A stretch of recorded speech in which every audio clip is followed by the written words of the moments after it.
ಸಿದ್ದರಾಮಯ್ಯ ಸಿಟ್ಟಿಗೆ ಗುರಿಯಾಗಿದ್ದಂತಹ ಅಧಿಕಾರಿ ಸ್ವಯಂ ನಿವೃತ್ತಿ ಘೋಷಣೆಗೆ ಮುಂದಾದ ಎಸ್ಪಿ ಭರಮನಿ. ಹಿರಿಯ ಪೊಲೀಸ್ ಅಧಿಕಾರಿ ಭರಮನಿ ಸ್ವಯಂ ನಿವೃತ್ತಿಯನ್ನ ಘೋಷಿಸುವುದಕ್ಕೆ ಮುಂದಾಗಿದ್ದಾರೆ. ಸಿಎಂ ಸಿದ್ದರಾಮಯ್ಯ ಜಿ ಪರಮೇಶ್ವರ್ ಮನವೊಲಿಕೆಯನ್ನ ಕೂಡ ಈ ಸಂದರ್ಭದಲ್ಲಿ ಮಾಡಿದ್ದಾರೆ.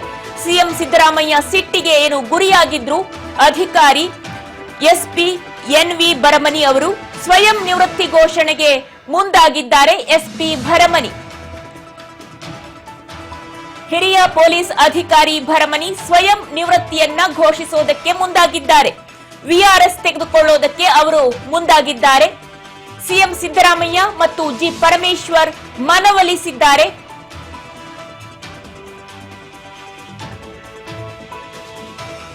ಸಿಎಂ ಸಿದ್ದರಾಮಯ್ಯ ಸಿಟ್ಟಿಗೆ ಗುರಿಯಾಗಿದ್ರು ಅಧಿಕಾರಿ.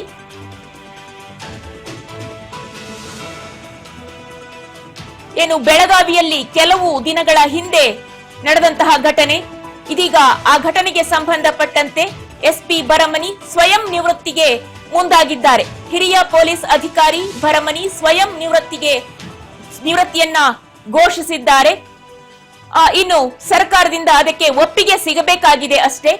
ಇದೀಗ ಸಿಎಂ ಸಿದ್ದರಾಮಯ್ಯ ಮತ್ತು ಜಿ ಪರಮೇಶ್ವರ್ ಮನವೊಲಿಕೆಗೆ ಕೂಡ ಮನವೊಲಿಸಿದ್ದಾರೆ.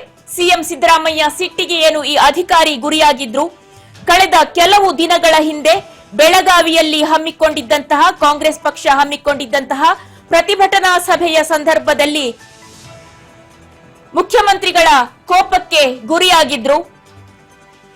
ಕಳೆದ ಏಪ್ರಿಲ್ 28ನೇ ತಾರೀಕಿನಂದು ಎಂದು ಕೇಂದ್ರ ಸರ್ಕಾರ ಬೆಲೆ ಏರಿಕೆ ನೀತಿಯನ್ನ ಖಂಡಿಸಿ ಕಾಂಗ್ರೆಸ್ ಪಕ್ಷ ಬೆಳಗಾವಿಯಲ್ಲಿ ಪ್ರತಿಭಟನಾ ಸಭೆಯನ್ನ ಹಮ್ಮಿಕೊಂಡಿತ್ತು. ಆ ಸಂದರ್ಭದಲ್ಲಿ ಕರ್ತವ್ಯಕ್ಕೆ ಮೇಲಾಧಿಕಾರಿಗಳಿಂದ ನಿಯೋಜಿಸಲ್ಪಟ್ಟಿದ್ರು ನಾರಾಯಣ್ ಭರಮನಿ ಅವರು. ಆ ಸಂದರ್ಭದಲ್ಲಿ ಮುಖ್ಯಮಂತ್ರಿಗಳ ಸಿಟ್ಟಿಗೆ ಗುರಿಯಾಗಿದ್ರು, ಕೋಪಕ್ಕೆ ಗುರಿಯಾಗಿದ್ರು. ಅದಕ್ಕೆ ಬೇಸರಗೊಂಡಂತಹ ಭರಮನಿ ಇಮೇಲ್ ಅನ್ನ ಕೂಡ ಮಾಡಿದ್ರು. ತಾನು ಯಾವ ಕಾರಣಕ್ಕಾಗಿ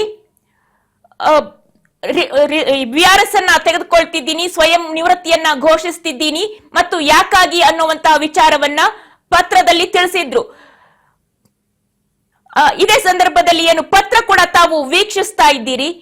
ಜೊತೆಯಲ್ಲಿ ಈಗ ಮುಖ್ಯಮಂತ್ರಿಗಳು ಮತ್ತು ಗೃಹ ಸಚಿವರ ಮನವೊಲಿಕೆಯ ನಂತರ ಭರಮನಿ ಅವರು ಏನು ಹೇಳಿಕೆಯನ್ನ ನೀಡಿದ್ದಾರೆ, ಹಾಗಾದ್ರೆ ಅದನ್ನು ಕೂಡ ನೋಡೋಣ. ನೀವು ಅಲ್ಲಿ ಬಲಭಾಗದಲ್ಲಿ ನೋಡ್ತಾ ಇರುವಂತದ್ದು ಭರಮನಿ ಅವರ ಪತ್ರ. ಅವರು ಇಲಾಖೆಗೆ ಬರೆದಿರುವಂತದ್ದು, ಮುಖ್ಯಮಂತ್ರಿಗಳಿಗೆ ಬರೆದಿರುವಂತದ್ದು, ತನಗೆ ಆದ ಅವಮಾನವನ್ನ ಹೇಳ್ಕೊಂಡಿರುವಂತದ್ದು, ಮುಖ್ಯಮಂತ್ರಿಗಳಿಂದ ಕಪಾಳ ಮೋಕ್ಷಕ್ಕೆ ಗುರಿಯಾಗದಂತಹ ಸಂದರ್ಭ ಮತ್ತು ಅದರಿಂದ ತನಗಾದಂತಹ ನೋವು, ಇಲಾಖೆಯಿಂದ ಸಿಕ್ಕಂತಹ ಸ್ಪಂದನೆ ಎಲ್ಲವನ್ನು ಕೂಡ ಆ ಪತ್ರದಲ್ಲಿ ಅವರು ನಿವೇದಿಸಿಕೊಂಡಿದ್ದಾರೆ ಮತ್ತು ವಿಆರ್ಎಸ್ ತೆಗೆದುಕೊಳ್ಳೋದಕ್ಕೆ ಮುಂದಾಗಿದ್ದನ್ನ ಕೂಡ ಸ್ಪಷ್ಟಪಡಿಸಿದ್ದಾರೆ. ಇದೀಗ ಅವರು ಒಂದು ಹೇಳಿಕೆಯನ್ನ ಕೂಡ ನೀಡಿದ್ದಾರೆ.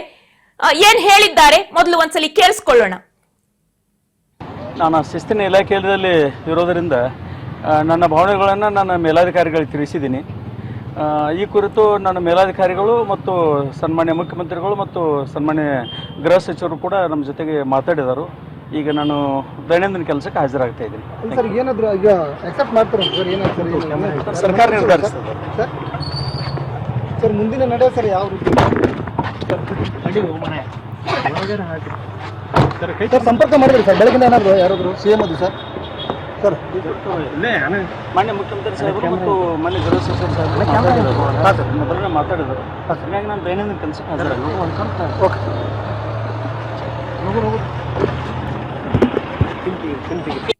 ನಾನು ಶಿಸ್ತಿನ ಇಲಾಖೆಯಲ್ಲಿ ಇರೋದರಿಂದ ನನ್ನ ಭಾವನೆಗಳನ್ನು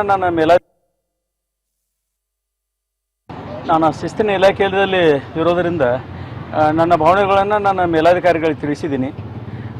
ಈ ಕುರಿತು ನನ್ನ ಮೇಲಾಧಿಕಾರಿಗಳು ಮತ್ತು ಸನ್ಮಾನ್ಯ ಮುಖ್ಯಮಂತ್ರಿಗಳು ಮತ್ತು ಸನ್ಮಾನ್ಯ ಗೃಹ ಸಚಿವರು ಕೂಡ ನಮ್ಮ ಜೊತೆಗೆ ಮಾತಾಡಿದರು. ಈಗ ನಾನು ದೈನಂದಿನ ಕೆಲಸಕ್ಕೆ ಹಾಜರಾಗ್ತಾ ಇದ್ದೀನಿ. ಸರ್ ಏನಾದರೂ ಈಗ ಅಕ್ಸೆಪ್ಟ್ ಮಾಡ್ತಾರೆ ಸರ್? ಏನಾದ್ರು ಸರ್ಕಾರ ನಿರ್ಧರಿಸ್ತದೆ ಸರ್? ಸರ್ ಮುಂದಿನ ನಡೆ ಸರ್ ಯಾವ ರೀತಿ ಸರ್ ಸಂಪರ್ಕ ಮಾಡಿದ್ರಿ ಸರ್ ಬೆಳಗಿನ ಏನಾದ್ರು ಯಾರಾದ್ರು ಸಿಎಂ ಅದು ಸರ್?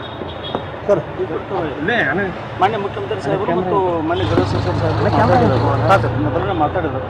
ಹೀಗಾಗಿ ನಾನು ದೈನಂದಿನ ಕೆಲಸ ಓಕೆ